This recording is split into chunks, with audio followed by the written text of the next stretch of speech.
Olá, bom dia para você. Pode chegar, seja muito bem-vindo. Nós estamos ao vivo. Agora são 8 horas e 31 minutos pelo horário de Brasília. A partir de agora, você fica por dentro das notícias do Brasil e do mundo desta sexta-feira. Vamos então aos destaques de hoje. Gasolina da Petrobras fica mais barata nas refinarias a partir desta sexta-feira. Receita paga hoje terceiro lote de restituição do imposto de renda para aqueles que entregaram a declaração até o dia 3 de maio. Com mais de 1.000 casos, Brasil passa a tratar varíola do macaco como surto. E ainda, 9 capitais têm segunda dose de reforço liberada para maiores de 18 anos. Tudo isso a partir de agora. Começa a valer nesta sexta-feira a redução do preço da gasolina para as distribuidoras. O valor da gasolina da Petrobras, vendida para as refinarias, fica 3,88% mais barato a partir desta sexta-feira. O preço médio do litro passa de 3,86 para 3,71, 15 centavos a menos. Esse é o segundo anúncio de redução na gestão do novo presidente da estatal, Caio Paes de Andrade, que assumiu o cargo no final do mês passado. No último dia 20, a Petrobras reduziu em 0,20 centavos o litro da gasolina para as distribuidoras. É importante deixar claro que os postos são livres para baixar ou não o preço para o consumidor. Segundo a empresa, a medida acompanha a evolução dos preços de referência do mercado internacional. A Petrobras informou que, a partir de segunda-feira, o preço médio de venda do querosene e da gasolina de aviação, além do asfalto, vão cair de 2,6% a 5,7%. E a pergunta que todo mundo quer a resposta é: quando essa redução vai chegar nas bombas para nós, consumidores?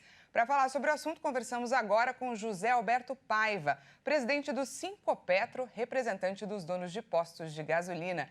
Seja muito bem-vindo. Bom dia, Daniela. Tudo bem? Bom dia, muito obrigada pela sua disponibilidade.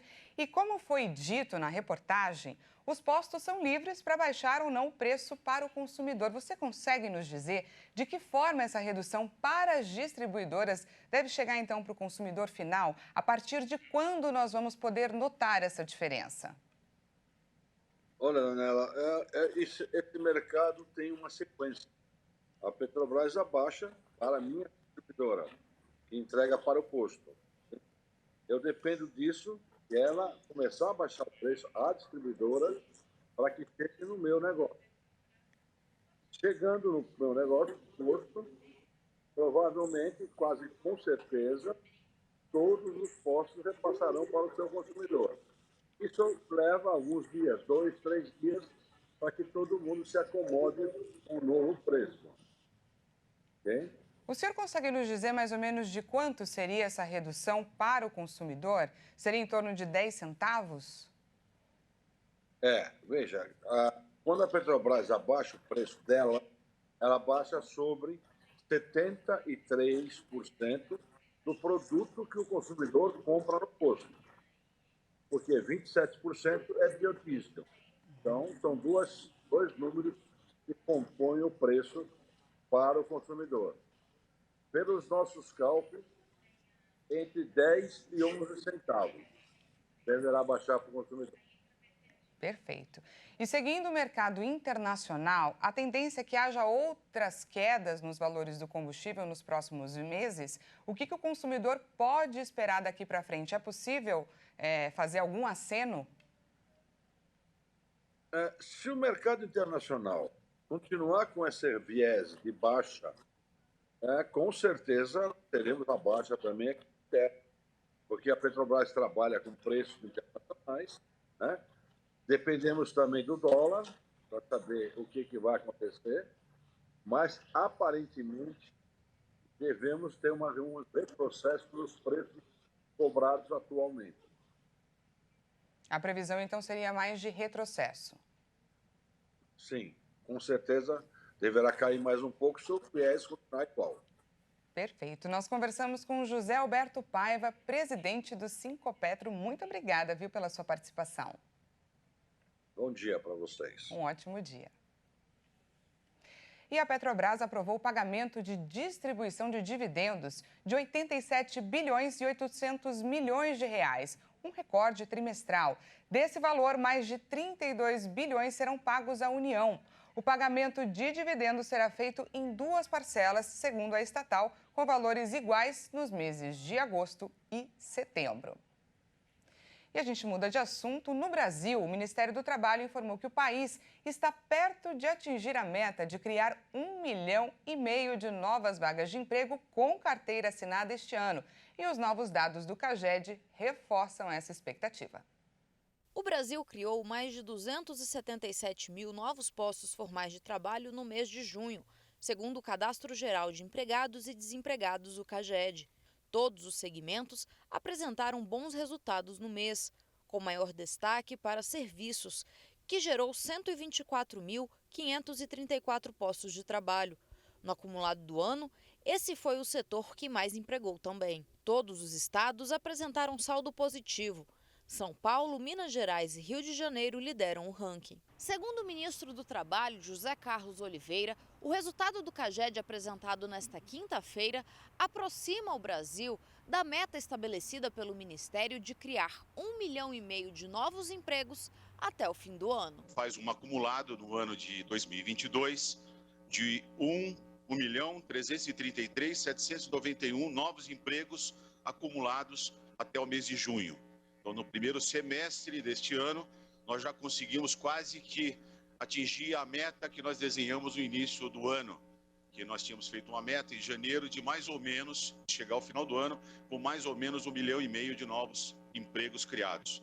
Já em 6 meses já temos quase esse número, então é possível a gente sonhar que a gente vai ter um resultado no final do ano extremamente positivo. O IBGE abriu mais um processo seletivo para a contratação de trabalhadores temporários para o Censo Demográfico 2022, que vai começar na próxima segunda-feira. As inscrições vão até o dia de início dos trabalhos. Mas quem traz para a gente mais detalhes é a repórter Maria Clara Leite. As inscrições são gratuitas, portanto, uma oportunidade para quem está desempregado. São oferecidas mais de 15 mil vagas para o cargo de recenseador, que tem como principal função fazer entrevistas para coletar dados para o IBGE. O nível de escolaridade exigido é apenas o ensino fundamental completo. E aí os selecionados terão de participar de um treinamento. A remuneração é por produção, portanto, ela pode variar de acordo com o tempo dedicado ao trabalho. Mas a jornada recomendada é de no mínimo 25 horas por semana. O contrato tem duração de até 3 meses, mas pode ser prorrogado. E os interessados nas vagas precisam levar a ficha de inscrição preenchida até segunda-feira, dia 1º de agosto, em algum dos postos do IBGE listados no edital publicado no Diário Oficial da União. Para ter acesso à ficha e para mais informações, basta entrar no site ibge.gov.br. E atenção contribuinte, a Receita Federal paga hoje o 3º lote de restituição do Imposto de Renda 2022, relativo ao ano base 2021. Nesta etapa serão beneficiados todos aqueles que entregaram a declaração até o dia 3 de maio. Cerca de 6 bilhões e 300 milhões de reais serão pagos a mais de 5 milhões e 200 mil contribuintes.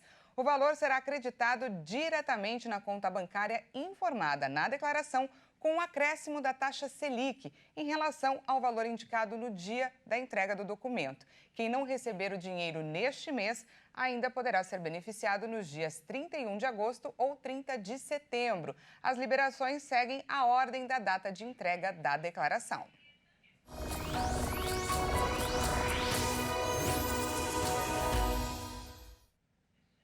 E vamos de previsão do tempo. Uma frente fria já avança sobre o sul do Brasil e isso deve influenciar em áreas do sudeste e do centro-oeste. Atenção!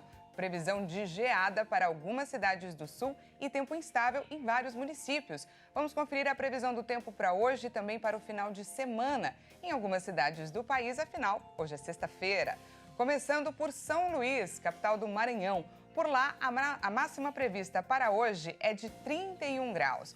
Já no final de semana, o tempo deve ficar instável. No sábado e no domingo, a máxima prevista é de 30 graus, com possibilidade de chuva para os 2 dias.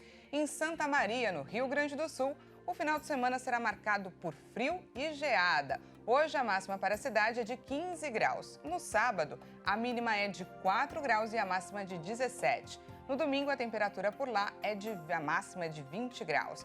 Para finalizar, em São Paulo, o sol ainda deve aparecer hoje em boa parte da manhã, mas tem previsão de chuva moderada no início da tarde. A máxima prevista na capital paulista é de 24 graus. No sábado, as temperaturas devem cair um pouquinho e a máxima não vai passar dos 18 graus. E no domingo, o tempo volta a ficar um pouquinho mais quente, com máxima de 22 graus. E veja a seguir, com mais de 1.000 casos, o Brasil passa a tratar varíola do macaco como surto. E ainda, 9 capitais têm segunda dose de reforço ou quarta dose liberada para maiores de 18 anos. Nós voltamos já.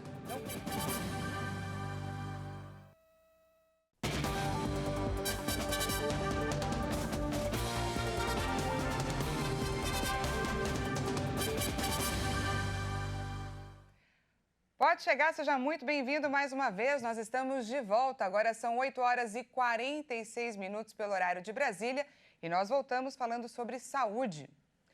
O Ministério da Saúde passou a tratar a varíola do macaco como surto após o Brasil registrar mais de 1.000 casos. O surto é o primeiro estágio de uma escala de evolução do contágio, que pode se transformar em epidemia, endemia e pandemia. Vamos conferir na reportagem.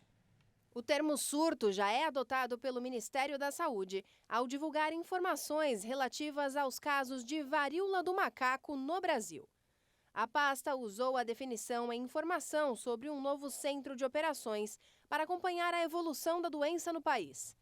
Tecnicamente, o aumento repentino dos casos da varíola do macaco já pode ser considerada situação de surto. O boletim divulgado pelo Ministério da Saúde mostra que o Brasil já ultrapassou a marca de 1.000 casos da doença.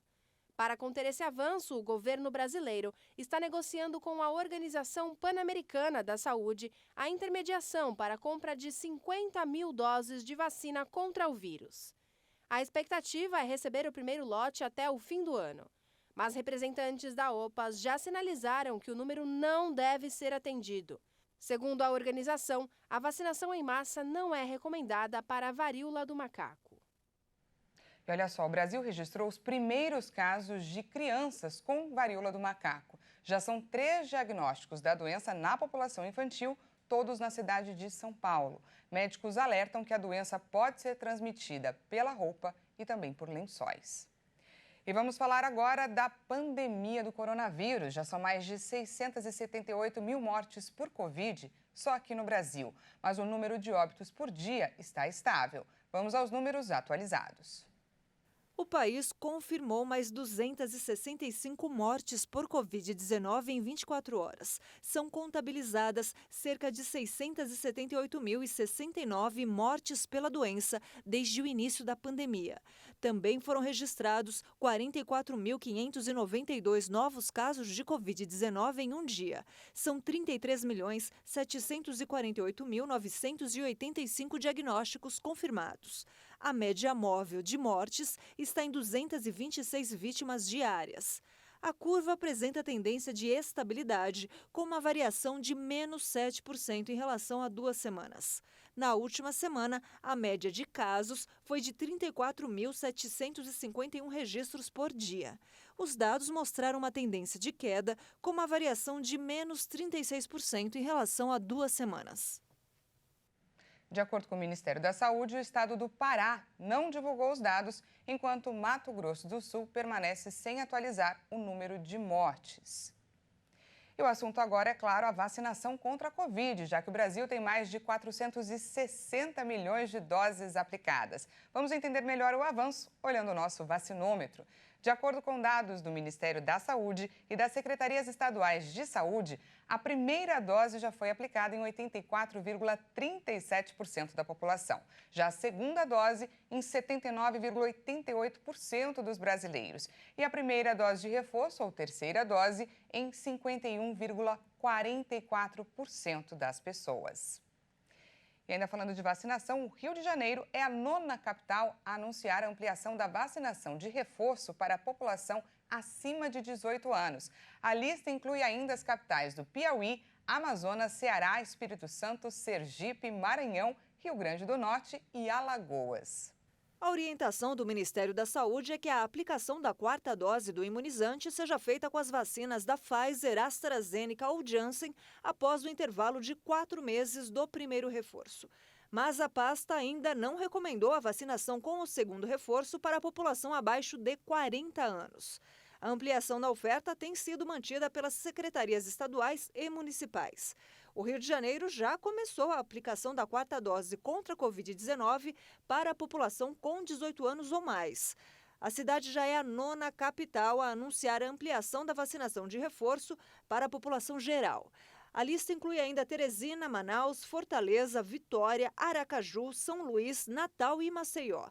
Mais de 20 milhões de doses do segundo reforço foram aplicadas no país, o que representa 10% da população brasileira.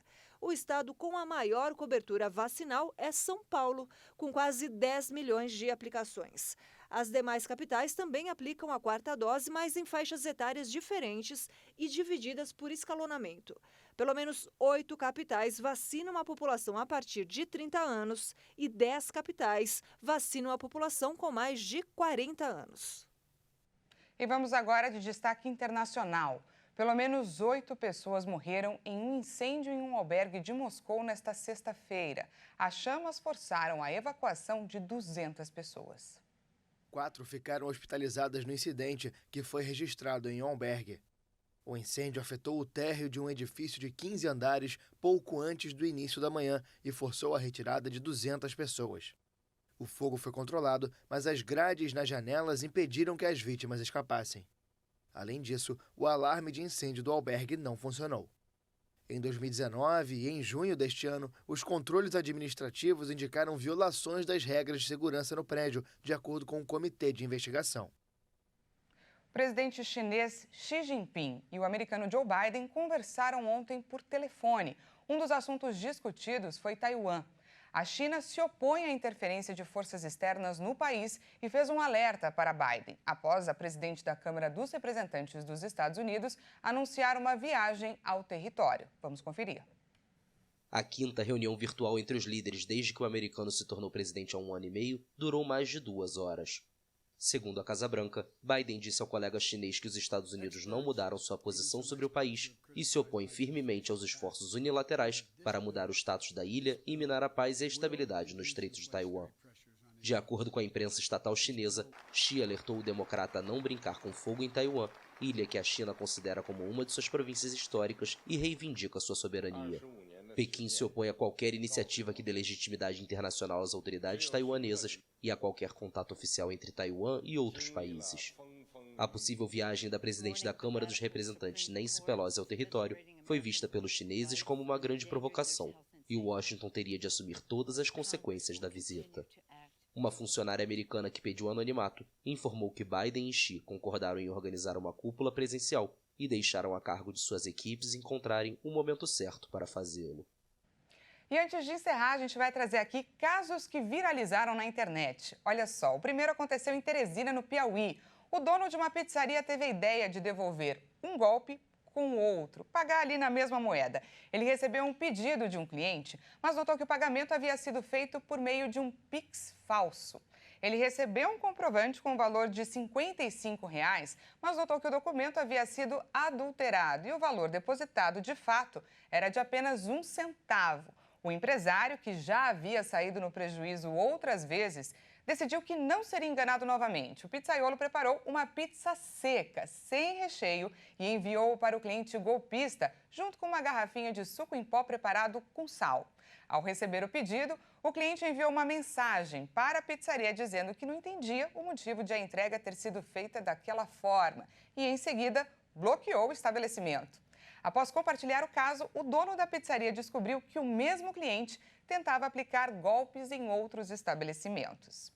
E um outro caso que viralizou é a história bastante inusitada que aconteceu lá na Inglaterra. Uma cadelinha da raça Beagle quase matou seus tutores de tanta preocupação. Bonnie, como é chamada, fugiu e passou horas fora de casa. Seus donos a procuraram por todos os lugares e chegaram até a chamar a polícia. Enquanto todos estavam desesperados, Bonnie simplesmente participava, por engano, de uma maratona de cães de resgate. Pois é, ela voltou com uma medalha para casa, como vocês podem ver aí na foto. Uma história que começou preocupante, mas terminou engraçada e com uma campeã. Para mostrar para a gente que a gente deve sim correr atrás dos nossos objetivos, para mostrar então o nosso talento. Essa edição fica por aqui. Muito obrigada pela companhia. Às 10 horas, Patrícia Velenic chega com mais informações. E à 1 da tarde, eu e ela esperamos por você. Até mais.